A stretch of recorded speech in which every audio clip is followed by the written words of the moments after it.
आशीष देखिए, एक risk market में ओपन हो रहा है कि क्या मार्केट में डबल टॉप बना। मैं एक आपको चार्ट दिखाता हूँ। कल हमने इस चार्ट को बेसिकली दिखाया था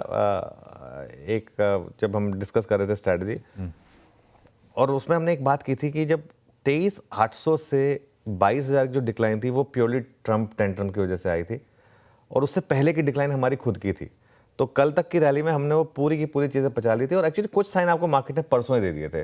परसों भले ही आपका ट्रेलिंग स्टॉप लॉस ना लगाओ, लेकिन परसों आप डे लो के काफ़ी करीब बंद हुए थे, तो उस हिसाब से कुछ साइन परसों दिए थे। 5 फरवरी को 23,800 850 के करीब का हाई था। 25 मार्च को भी 23,800 850 के करीब का हाई है। डबल टॉप और डबल बॉटम मार्केट में बहुत क्रूशियल इंडिकेटर्स होते हैं।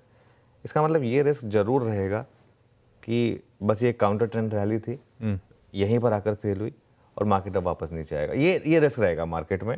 और फिर एक बार निफ्टी ने 23,800 से 23,850 पर टॉप बनाया।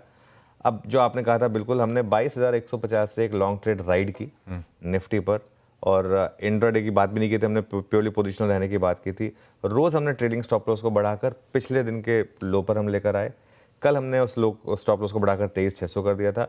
कल 23,600 हिट हुआ, मैंने व्यू लिया था कि अब यहाँ पे प्रॉफिट बुक करके साइड में बैठ जाएं, और वो अगर वो आपने किया तो अच्छा रहता है, क्योंकि वहाँ से और आप 150 पॉइंट बेसिकली नीचे आए। तो आखिर 23,600 पर अगर स्टॉप लॉस लगा तब भी आपको इस स्विंग में 1,400 से 1,500 पॉइंट मिले। मैं अज्यूम कर रहा हूँ कि जिन्होंने वो वर्बटिम मेरी बात मानी, मैं उनकी बात कर रहा हूँ। तो 1,400 से 1,500 पॉइंट आपको इस स्विंग में मिले। बड़ा सवाल ये है कि हमारी जो मार्केट है ना, वो बहुत इंटरेस्टिंग है। वो लॉन्ग और शॉर्ट की तरफ बड़ी जल्दी घूम रही है। जैसे इससे पहले one way short trade play out हुई थी, हम सब भूल भी गए हैं कि इससे जस्ट पहले एक वन वे शॉर्ट ट्रेड भी प्ले की थी हमने, जहां पर 22,150 पे स्टॉप लगा था। अब क्या वापस एक one way short trade open हुई है या नहीं, इसका जवाब आपको आज मिल जाएगा, क्योंकि आपने 7 दिनों के बाद आज लोअर हाई और लोअर लो लगाया है। तो आज क्लियर होगा कि मार्केट में वापस ट्रेंड बदला है या नहीं बदला है। मैं 2 लेवल्स पे ध्यान रख रहा हूँ। 23,350, अगर इसके नीचे आप बंद हुए तो ट्रेंड वापस बदलेगा, और 23,600 जो कल का हमारा जो था लेवल था, उसके ऊपर अगर आप निकल गए और उसके ऊपर आपने बंद दे दिया वापस, तो फिर ट्रेंड पॉजिटिव रहेगा। उसके बाद फिर हम बात करेंगे फ्राइडे को, और उसके बाद जब लॉन्ग वीकेंड से वापस आएंगे उसके बाद।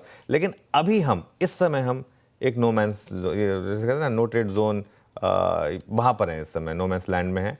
थोड़ा सा केयरफुल रहें, और ज़रूरी नहीं है कि मार्केट की आपको हर स्विंग पकड़नी। मैं एक चीज़ बार बार लोगों को बोलता हूँ, मैं दिल से चाहता हूँ कि लोग ये बात समझें कि आपको हर स्विंग नहीं पकड़नी है। अच्छा, कल का भी अगर आप इंटरडे चार्ट देखेंगे ना, एक बार के लिए तो कल भी मार्केट ने आपको ट्रेड दी थी अच्छी। मैं आपको इंटरडे चार्ट दिखाता हूँ। तो ज़रूरी नहीं है कि आपको हर स्विंग पकड़नी है। कल आपको रिजेक्शन मिला हाई लेवल पे, मार्केट ने आपको शॉर्ट ट्रेड दे दी। तो ये चीज़ें अब मुझे नहीं पता कि यहाँ से मार्केट वापस 22,000 जा रहा है या नहीं जा रहा है। मैंने आज सुबह एक टेक्निकल नोट पढ़ा था कि हम वापस 22,000 पर जा रहे हैं। मुझे नहीं पता, वो आई थिंक मार्केट को डिसाइड करने देंगे, लेकिन आज या कल में क्लियर हो जाएगा मेरे ख्याल से। अभी अगले 2-3 दिन आपको शायद डे ट्रेडिंग अप्रोच रखनी पड़ेगी मार्केट में। बिल्कुल।